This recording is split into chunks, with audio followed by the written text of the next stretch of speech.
Birinci кезекте мен Өмүрбек Чиркешевич Текебаев жөнүндө абдан ал кишини жакшы билген киши катары, чогуу иштешкен киши катары мен үчүн акыркы ушул бир 5-6 ай абдан чоң, мен ачык эле айтам, трагедиялуу ай болду деп эле. Эмне үчүн? Себеби Кыргызстандын бир жаркыраган, жанып турган чоң бир жылдыздуу саясатчысынын аркасынан абдан чоң ушундай бир туура эмес, адилетсиз баягындай сот иштеринин болуп аткандыгы, тергөө иштеринин болгондугу, буну өзүм мындай бир нормалдуу деп эсептеген ар кандай кыргызстанды көрүп билип туюп эле турат.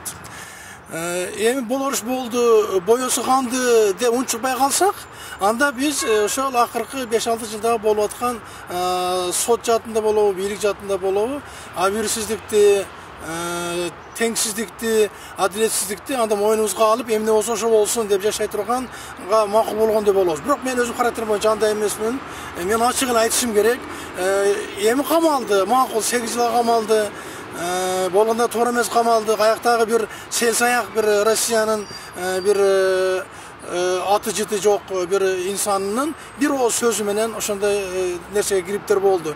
Биздин эң алдыңкы, эң биринчи, эң атактуу, эң чынчыл аракетчи саясатчыбыз ошондой болуп аткандыгы жандыкей айтат. Бирок мен кечээ 2 күндөн бери дагы абдан чоң кайгыга батып отурам. Эмне ал кайгы? Ал кайгы шашып-пушуп ошол Өмүрбек Чиркешевич Текебаевдин мандатын ажыратуу. Эленайдыр, каяка шашып баратабыз? Бизди ким шаштырып атат? Ал киши түрмөдө отурат. Ал кишини мынакей абактан абакка которуп, отура турган жерине отургузуп коюшту. Бирок ар кандай нерсенин өзүнүн мыйзамы болуш керек да. Күнөөсүз кишинин дагы, күнөөлүү кишинин дагы мыйзам аркылуу тагдыры чечилиш керек.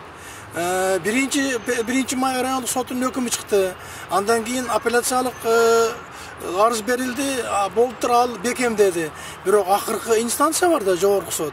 Мына эми кече бир жоо кууп келе жаткандай болуп, биздин борбордук шайлоо комиссиясы шашып-ушуп күн тартибине киргизе салышып туруп, ошол Өмүрбек Чиркешевичтин мандатынан ажыратып коюшту. Бул эмне деген шумдук? Биринчиден жогорку соттун чечими чыгыш керек. Адвокаттар убагында документтерди беришиптир. Ушул айдын аягында 20-ларында каралыш керек экен. Ага чейин эмне дүйнө аңтар-теңтер болуп кетип жатабы? Тем более мен кече абдан таң калып атам, жогорку кеңештин официалдуу пресс-службасы айтып атат. Эч кандай официалдуу кат борбордук шайлоо комиссиясына жөнөтүлген эмес деп. Кээ бир ошол борбордук шайлоо комиссиясынын мүчөлөрү келди, кат биз алдык дегенде билдирүүлөр жасоонун негизинде жөн эле шашып-ушуп тиги мандатын ажыратып койду. Буну эмне эл көрбөй турат дейсиздер? Эл сокур эмес, эл баардыгын көрүп турат.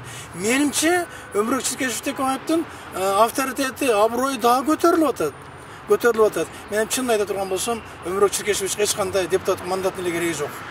Депутаттык мандатты ал 20 жыл мурун эле алган, өзүн көрсөткөн.